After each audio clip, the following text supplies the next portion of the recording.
Hola, ¿qué tal? Bienvenidos nuevamente a Divina Intuición. Yo soy Luna Borges. Y yo soy Jamer Castillo. Y este episodio es gracias a Ikake Cosmética Natural. Y Drishmi Terapias Holísticas. El día de hoy tenemos un tema bastante interesante y es que cada vez está más y más de moda. Lo vemos en las redes sociales, en los periódicos, en las revistas, en la televisión. Incluso la gente hasta se lo tatúa. Así es, cuando el río suena es porque piedras trae y debemos tomar conciencia para poder llevarlo a un viaje introspectivo. El hecho de que esté de moda no significa que lo sepamos aplicar en nuestras vidas. El día de hoy vamos a hablar de la resiliencia. Buscamos respuestas ansiosos de certeza. Que alguien nos diga qué hacer o qué decidir. Consultamos horóscopos, tarots, chamanes y psicólogos, porque en realidad buscamos acertar. La intuición, en términos sociales, es a lo que realmente quieres acudir, para saber qué decisión tomar y qué viene a continuación. Por eso, en este espacio hablaremos de todas esas herramientas prácticas, teóricas, a las que acudimos constantemente. Para conectar con nuestra divinidad, más allá de si eres o no religioso, escéptico o agnóstico, debes saber que todos tenemos ese no sé qué en el que buscamos una respuesta. Yo soy Luna Borges y yo Jamer Castillo. Y esto es Divina Intuición.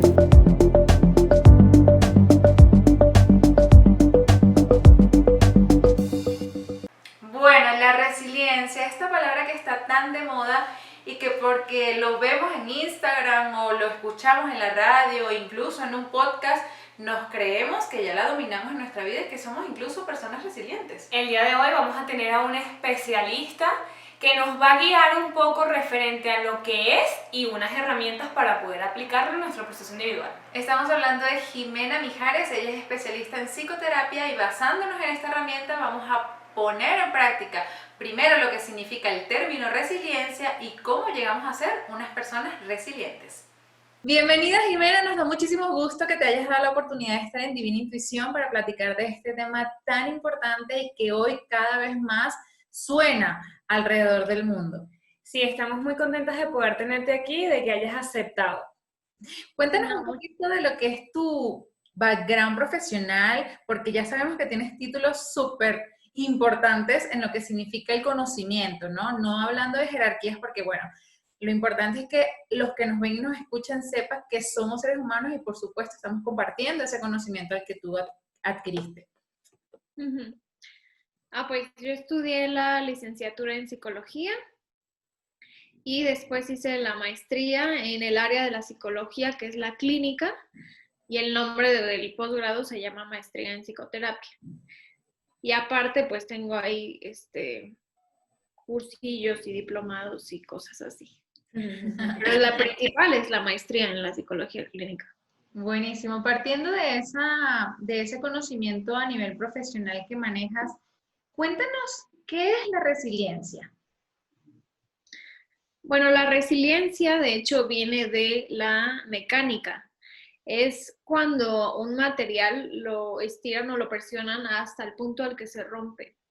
Entonces, la psicología lo adoptó como para ver cuánto aguantaría una persona el estrés, qué tanto se puede flexibilizar o amoldar a una situación estresante que normalmente es una situación nueva.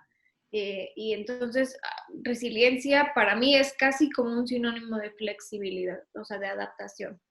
Ok, una persona que sea resiliente en términos específicos, ¿cómo se puede conocer? ¿Cuáles son sus características? Bueno, es una persona que de entrada ya tiene cimentados como valores o creencias que rigen su vida en general, no el evento al que se está teniendo que hacer resiliente, sino que en general en su vida diaria ya tiene bien cimentados valores y creencias. Yo diría que esa es la principal. Por ejemplo, si de por sí es una persona que tiene creencias sobre sí misma o sobre los demás que son positivas, o adaptativas, es más probable que sea resiliente. Entonces, ya está basada antes en un constructo de lo que yo creo de mí y lo que yo creo del mundo, que son visiones positivas. Por ejemplo, lo voy a poder lograr, tengo gente que me ayude, etc. Entonces, son primero las creencias. En segundo lugar, son personas que en general tienen una buena red de apoyo es decir, familiares y amigos. Es muchísimo más fácil adaptarse a un evento estresante cuando hay gente alrededor de quien recibir apoyo. Entonces, normalmente son personas con buenas habilidades sociales, que pertenecen a grupos sociales. Bueno, otra característica es que tienen un buen manejo del estrés, que son personas que, hay, mira, hay gente que con poquito se abruma mucho y hay gente que aguanta un buen y no va a terapia y tiene salud y ha tenido una vida terrible. Entonces es gente que, pues yo digo que es como un don innato, como saber manejar el estrés de manera saludable, porque podemos manejar el estrés de varias formas, pero estas personas lo hacen de manera saludable, por ejemplo, con deporte, por ejemplo, hablándolo con sus amigos, por ejemplo, solucionando nuevos problemas, estrategias. Ok, estas personas que tienen una red de apoyo amplia, ¿no? Amigos, familiares, conocidos, el trabajo, el deporte, pero una persona que no tiene todo eso, ¿cómo se podría decir que es resiliente?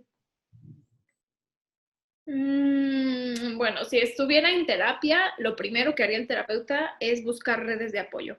Por ejemplo, esto se hace mucho en tratamientos con mujeres víctimas de violencia, ¿no? Entonces tienen que ser resilientes a esa relación, terminarla, iniciar una nueva vida, trabajar, etcétera. Entonces, lo primero que no se le consideraría resiliente hasta no tener de dónde agarrarse, pues, de dónde sostenerse. Una mamá que le diga, pues, cuando te pega te vienes a mi casa y aquí te encierras, no le decimos a nadie que estás aquí, etcétera.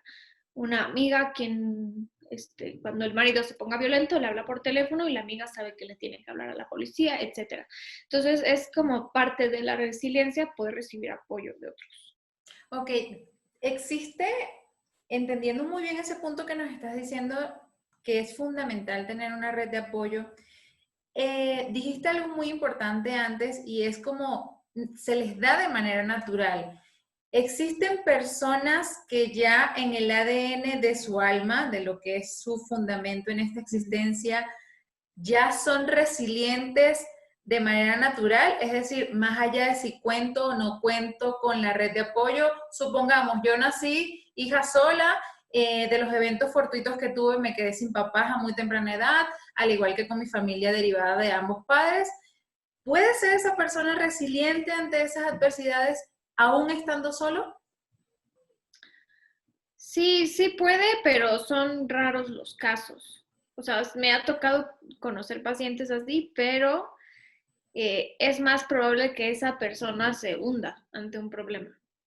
Claro, Eh, porque, o sea, lo que estoy entendiendo es de que necesitas primero la decisión determinante de decir si es el esposo que te maltrata o así, de el poder irte a tu red de apoyo o en determinado caso, como el ejemplo que está explicando Luna, tomar la decisión de decir, bueno, me pasó todo esto, pero voy a salir adelante.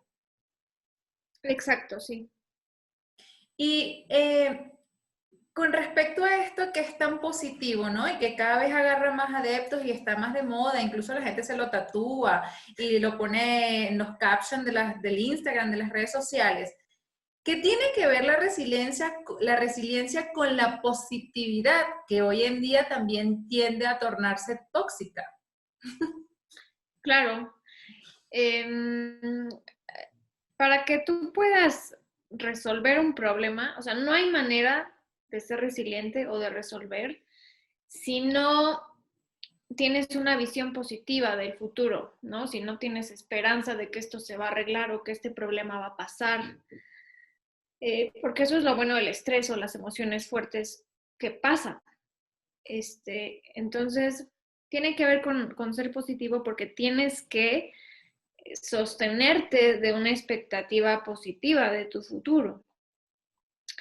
Sin embargo, mucha gente se salta la parte de expresar o sentir, ¿no? O sea, se va derechito a termino una relación y ya voy a ser positivo, me voy a meter a clases de no sé cuánta cosa, no voy a llorar, no me voy a acostar, ¿no? Y entonces aquí el problema es que no se expresa, o sea, o no se permite a la persona sentir esa emoción.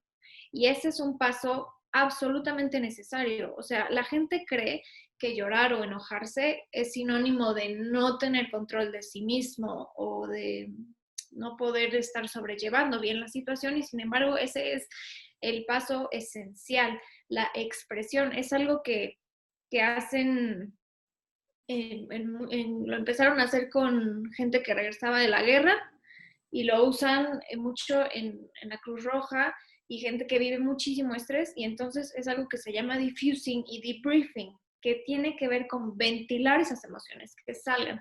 Entonces sí hay que llorar, sí hay que enojarse, sí hay que decir me duele, me cuesta trabajo, esto es difícil, no me lo esperaba, y ya después vemos la solución. O sea, sí es requisito ser positivo, pero después de contactar con las emociones dolorosas. Bueno, esto tendría que ver un poco también con el hecho de pasar por el proceso de volver a la crisis, que después se torna algo curativo, ¿no? Es como vivirla de lleno, sucumbir ante ese evento, permitiéndote todo, incluso en las ganas de desfallecer, porque a muchos se les va la vida, creen que se les va la vida en esos episodios, para luego salir a flote como el ave fénix. Exactamente, sí. El primer trabajo que hace un terapeuta, por ejemplo, en el duelo, que es un ejemplo de ser resiliente, es hablar de la persona que murió, ver fotos de la persona que murió, y después, al final de la sesión o en otra sesión, se le pregunta, ¿qué aprendes de esa persona? Entonces dicen, pues esta persona era muy caritativa y entonces voy a añadir eso a mi vida, y entonces es lo que tú dices del ave fénix, creces, pero solo hasta después de haber expresado el dolor. Y una persona que no está dispuesta a afrontar la emoción pura y plena, sino que la evade, ¿qué herramientas se le puede dar para que pueda ser resiliente? Pues tendría que expresarlo, porque mira, lo que pasa es que nosotros somos resilientes ante una crisis. Una crisis es un cambio que no veíamos venir. Hay dos tipos de crisis en la vida: las situacionales, por ejemplo, salir de casa de los padres, o circunstanciales, por ejemplo, esto de la pandemia, ¿no? Que son cosas como que no son parte de la vida natural. Y ante las crisis tenemos dos formas de afrontarlas, que se llaman estrategias de afrontamiento. Hay estrategias de afrontamiento saludables, como expresar emociones, y hay estrategias de afrontamiento de riesgo o conductas de riesgo. Cuando alguien se salta la parte de contactar las emociones, no sería resiliente porque empezaría a tener conductas de riesgo. Por ejemplo, hay personas que cuando muere un familiar se encierran en su casa, dejan de comer, dejan de trabajar, no se quieren bañar. En riesgo se refiere a que pones en riesgo tu integridad física. O, por ejemplo, eso sale mucho en las películas, que terminan una relación y se van al bar, ¿no? Y entonces eso sería una conducta de riesgo.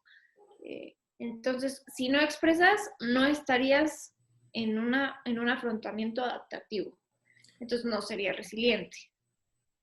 Claro, es muy importante eso, en el sentido de que, por ejemplo, una persona, en estos casos específicos que lo tocaste de la pandemia, ¿cómo podría ser resiliente estando en casa? Porque muchas veces también la convivencia, llega un momento en que tal vez no soportes al que tienes al lado. ¿Cómo le platico lo que me está pasando si tampoco lo soporto? ¿Cómo puedo ser un poco resiliente ante esta circunstancia que nos está trastocando a nivel global? Excelente pregunta. Ante esta circunstancia o ante cualquier otra, lo primero que yo recomiendo es que las personas, o sea, los que nos están oyendo, recuerden alguna situación similar. Obviamente no hay una situación similar en este caso, pero lo más parecido posible, que haya salido bien, que haya sido exitoso. Entonces, por ejemplo, si estoy encerrada con mi familia que es violenta o que hay muchos problemas entre ellos y me jalan, etcétera, que estoy viendo mucho en consulta, es: ¿alguna vez ya habías tenido problemas con tu familia? La mayoría de las veces es sí. ¿Y cómo le hiciste? Entonces tienes que llevar al cerebro para afrontar una situación nueva, tienes que llevar al cerebro a una situación pasada que ya pudiste resolver, porque eso te va a dar autoestima. La autoestima es sentirse capaz de resolver, esencial para la resiliencia. Entonces, hay que recordar, por ejemplo, funciona mejor la dinámica familiar cuando cada quien tiene su espacio. Pasa mucho en las parejas, pasa mucho... o funciona mejor la relación familiar cuando hablamos las cosas en la sobremesa. O funciona mejor cuando los ignoro. Eso ya es dependiendo de cada persona y de cada familia. Pero es importante ver qué ya ha funcionado antes, aunque sea esta una situación nueva. El no darle importancia a comentarios hirientes, buscar tu espacio, hablar las cosas, tal vez son cosas que ya hayas probado antes o algunas otras que tal vez no esté mencionando, pero ya es como trabajo personal ver qué me funcionó y repetirlo. Porque aunque los problemas sean diferentes, las habilidades para resolver son las mismas. O sea, sigo siendo la misma Jimena o sigo siendo el mismo Juan. Entonces, yo ya tengo características en mi persona, por ejemplo, autoestima, por ejemplo, capacidad de expresar emociones, por ejemplo, etcétera, etcétera. Y esas solamente se aplican en diferentes circunstancias, pero sigues siendo tú el capaz de resolver, solo tienes que volverlo a aplicar en otra situación. Entonces no importa realmente la situación. Es cambiar el switch, ¿no? De que no lo voy a hacer, no lo voy a lograr, a ver cómo lo solucioné en otro momento, en otra situación, con diferentes características, pero que sigo siendo yo de la misma manera. Y buscarle un nuevo camino, pero con las mismas herramientas que tenías antes. Exacto. Cuando la persona de plano no encuentra, entonces es cuando se recomienda que vaya al psicólogo. Por ejemplo, me pueden decir, Jimena, es que nunca se me había muerto un abuelito o nunca se me había muerto un perro. O sea, ¿de dónde voy a sacar yo experiencia de eso? Entonces, le puedes cambiar la pregunta. Bueno, pero te ha tocado vivir cosas nuevas, te ha tocado vivir cosas dolorosas. Y si de plano no, entonces sería bueno que un terapeuta le ayude a ver qué estrategias de afrontamiento adaptativas podría encontrar. Con esto, y yo sé que muy probablemente las personas que nos ven y nos escuchan también les llegaría la pregunta que a mí me acaba de pasar, y es que siento que hay una delgada línea en el caso de las relaciones de pareja, por ejemplo. Supongamos que has tenido episodios con parejas en los que has sido vulnerada, maltratada, disminuida, disminuido, pero tú ya estás tomando las herramientas de la resiliencia porque viviste esos episodios, porque tienes la esperanza, porque eres resiliente, porque te autodenominaste así y quieres seguir en esa relación. ¿En qué momento? Yo sé que es una pregunta un poco complicada, pero ¿cómo romper esa delgada línea de decir entre el masoquismo y la resiliencia? No me puse el título de resiliente, pero aquí sigo porque tengo la esperanza de que todo va a salir bien. Masoquismo y manipulación, ¿no? Porque entonces, bueno, yo sí puedo, pero mira lo que me haces, pero aquí estoy porque yo soy. Sí, es una muy buena pregunta porque justo como dije al inicio, que es adaptarse. Y a todo se adapta uno, se adapta al maltrato y se adapta a la carencia. Entonces, creo que para ser resiliente, o sea, la condición sería algo que te ayude a crecer. Como decíamos en el caso de que muere un familiar y adopto una conducta que me gustaba de ese familiar y me hace crecer. Entonces, puede ser que las mujeres aguanten mucho maltrato, mucho tiempo. No lo llamaría resiliencia porque no te ayuda a crecer. O sea, aunque aguanten, no aguantan felices, aguantan con estrés, aguantan con miedo a ver a qué hora este hombre se va a enfurecer, ¿no? Entonces, pues de que se puede aguantar o se puede ser masoquista, se puede. Sin embargo, la pregunta que te tienes que hacer a ti mismo es si aguantar esto me va a hacer mejor, me va a hacer crecer, o aguantar esto me va a generar solo estrés y ya. Yo sería mi consejo para la audiencia. A mí tengo una pregunta que me causa un poco de conflicto porque no la tengo bien formulada, pero voy a dar un ejemplo. Ujú. Una persona que se victimiza y logra llegar a estados físicos, emocionales enfermos, pero que intenta demostrar que es resiliente, pero que realmente lo que está utilizando es toda su mal nivel físico para atraer personas, de llamar su atención, pero que no está logrando eso y que lo único que está logrando es enfermarse cada vez más. Ya entendí. Es como si una persona se enferma para llamar la atención, es decir, yo quiero el cariño de esta persona, quiero la atención de esta persona, quiero que me mime, quiero que me cuide, que me consienta, porque si no me consiente, más me enfermo. Pero esa persona no está presente, o sea, no le presta atención al llamado que le está haciendo. ¿Cómo ayudas o cómo puede esa persona desde sí mismo romper ese vínculo tóxico para poder decir resiliente, o cómo sería? A ver, déjame ver si te estoy entendiendo. Una persona que a través de la enfermedad consigue la ayuda, ¿cómo le va a hacer para...? O sea, no la consigue. Ajá, sí. Exacto, Si no, no la consigue, pero no cada vez se enferma más. llega esa ayuda, ¿qué otra estrategia vas a tener que hacer? Ajá. Ajá.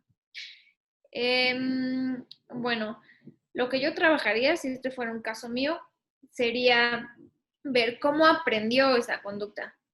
Ok. Cómo es que yo asocié enfermarme o tomar o fumar o pelear. Pasa desde chiquititos, ¿no? Hacemos caso al niño que pega y ese niño recibe el castigo, recibe la atención.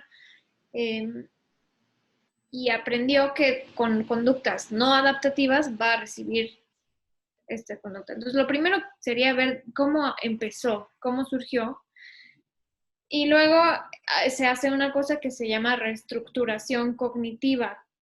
Es decir, tengo que reestructurar mi creencia, tengo que ver que esa creencia ya no es adaptativa.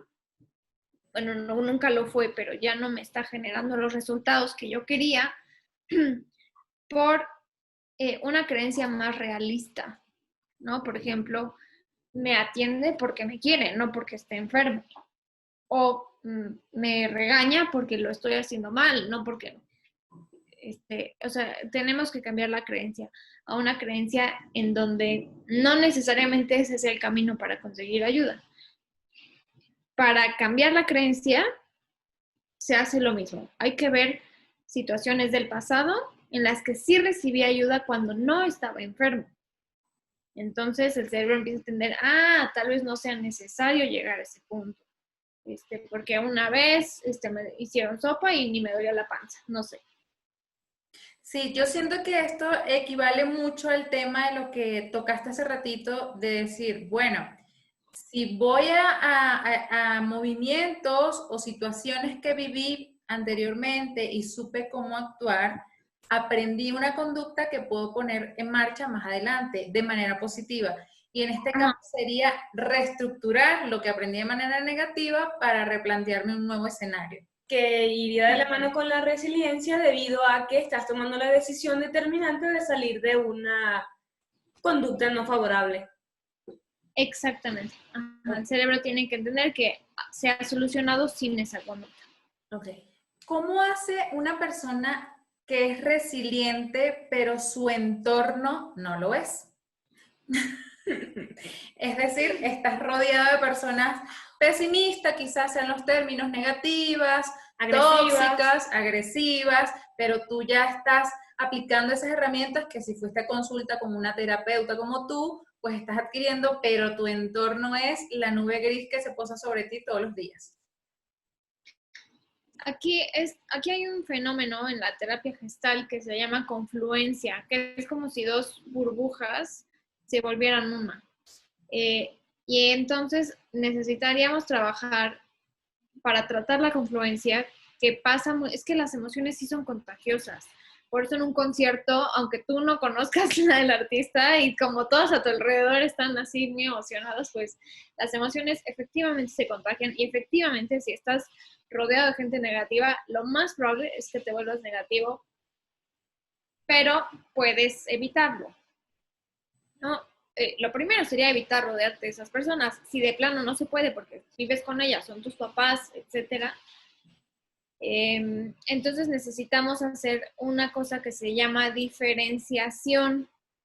Las tareas que yo dejo es que hagas una lista de las diferencias entre esta persona y tú, desde físicamente, desde la época en la que nacieron, desde la escuela a la que fueron, y entonces el cerebro dice, yo soy diferente.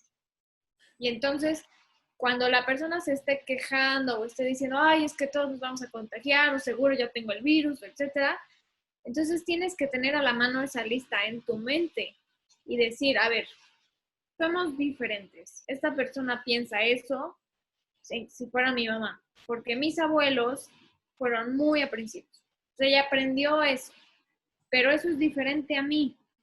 O sea, ella lo va a vivir así porque así fue su vida, así fue su educación, etcétera. Entonces, cuando tú te puedes diferenciar, entonces es la única manera de sobrevivir a la gente pesimista, digamos. Que tocaste un tema que ahora a todos nos trae locos, ¿no? Locos con el buen término de la palabra, porque muchos buscamos siempre estar en ese camino de ser positivos sin rayar en lo tóxico. A mí me gusta hacer mucho énfasis en lo de lo tóxico porque está de moda la positividad tóxica. ¿Cómo entender este proceso acudiendo, ya sé que con las herramientas que nos diste de mirar eventos pasados, pero de mantenernos en ese estado que no sé si a nivel psicológico se utiliza de tener una vibración alta? ¿Qué podemos hacer para estimular esa resiliencia más allá de buscar nuestras redes de apoyo? ¿Qué prácticas pueden ser sugeridas o buenas para mantener ese optimismo alto constantemente ante estos eventos que estamos viendo ahorita, por ejemplo?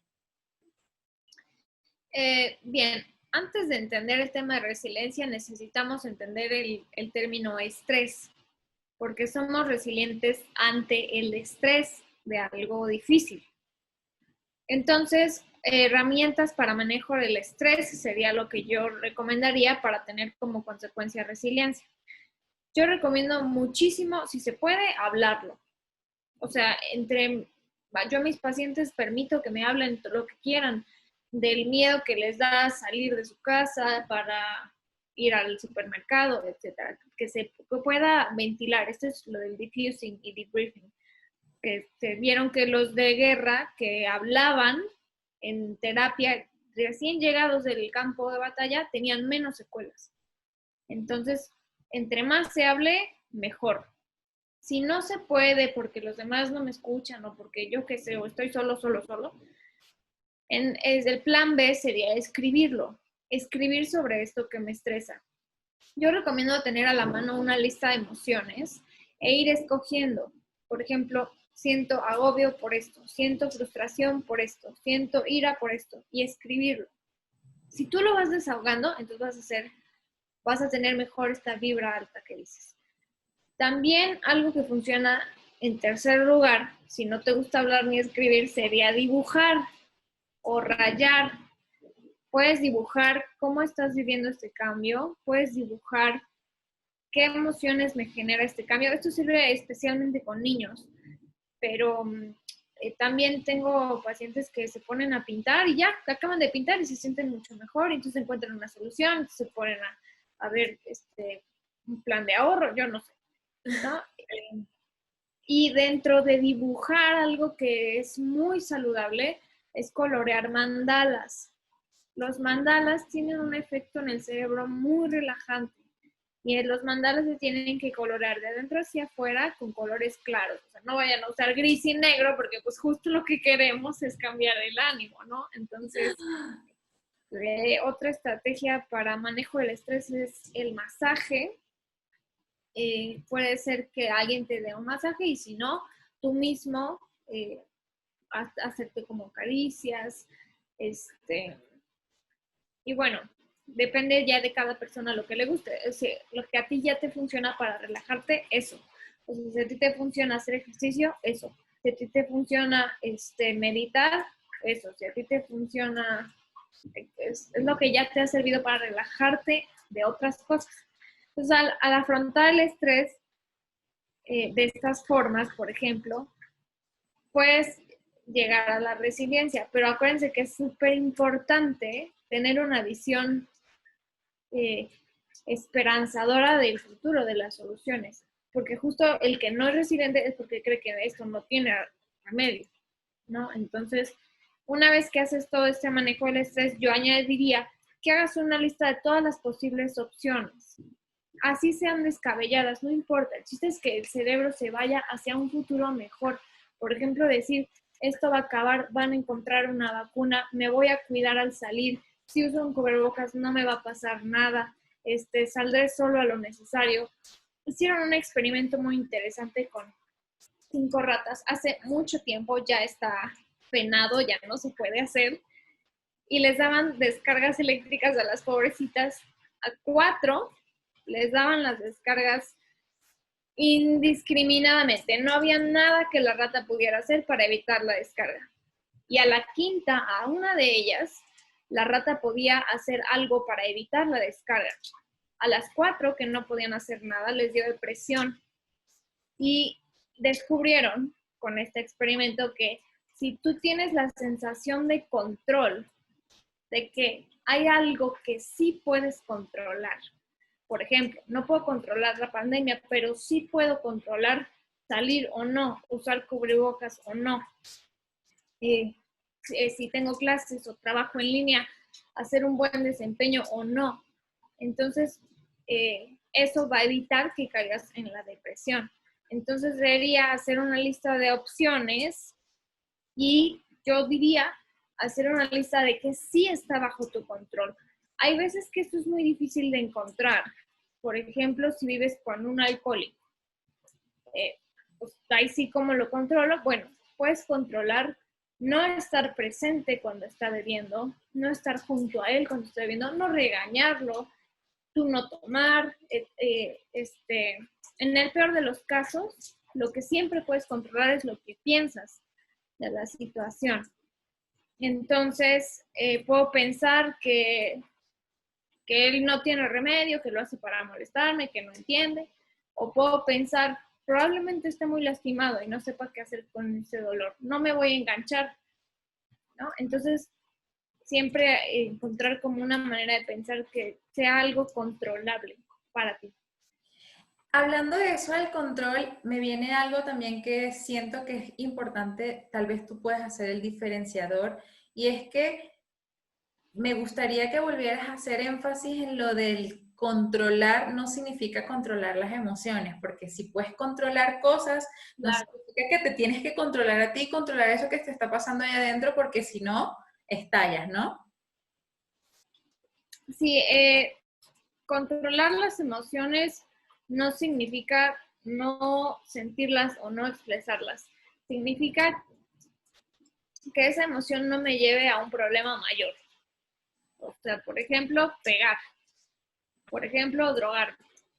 Eso sería controlar la emoción. Pero justo para que no llegues a ese punto, tienes que expresarla. Entonces, la manera de controlarla es lo que la gente cree que sería descontrolarla.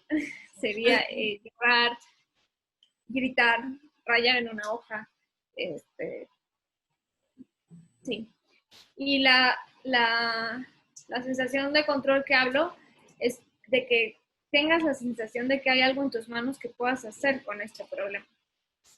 Mirarlo de otro punto de otro punto de vista, de otra realidad. Decir, bueno, podría ponerme yo loca si está bebiendo, pero ¿para qué me involucro a una situación que podría ser mucho más conflictiva si yo estoy notando que está bebiendo debido a que está deprimido, tiene mucho dolor, tiene muchas heridas emocionales, y poder así tomarlo de una manera diferente, ¿no? Es lo que...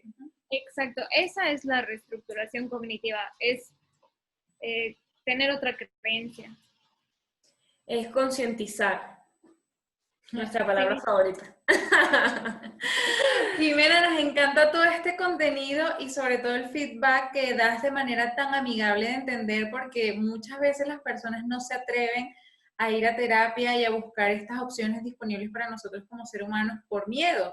Y creo que también ese es un factor predominante en lo que nos sucede el día a día.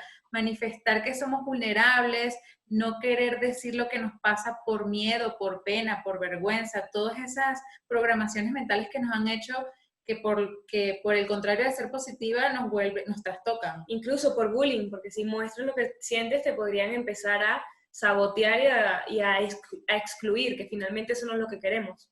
Muchísimas gracias por todo el conocimiento que nos estás dando y herramientas que sé que todas las personas que nos están escuchando van a quedar fascinados y van a aplicarlas, que es lo más importante. ¿Tú algunas consideraciones especiales que quieras dar para todas las personas que nos oyen y nos escuchan a través de YouTube y Spotify? Bueno, las consideraciones generales es que veas que los problemas pasan, todas las crisis tienen una característica que es que son temporales. Entonces, así te esté costando muchísimo trabajo, va a pasar aunque no hagas nada. Entonces, eso ya da un poco de esperanza, que lo que estás viviendo tiene un fin. Y la otra recomendación es que veas qué sí puedes hacer con eso que estás viviendo y hagas la lista de mayor opciones posibles. Tus redes sociales donde la gente pueda acudir a ti posterior a visitar nuestro espacio para que se comuniquen contigo, mantengan este contacto y por supuesto queden impregnados de ese conocimiento que tú manejas.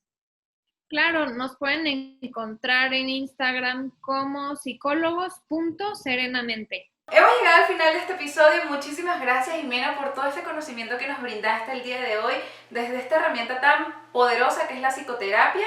Ya quedó bastante claro qué es ser una persona resiliente y cómo aplicarla a nuestra vida. Sé que muchas personas van a tomar nota y van a poder aplicarlo a su proceso individual. Así que si este contenido te hace muchísimo sentido, recuerda constantemente estarnos comentando, dándonos tu feedback, activa la campanita, suscríbete y por supuesto dale like en Spotify. Te vemos en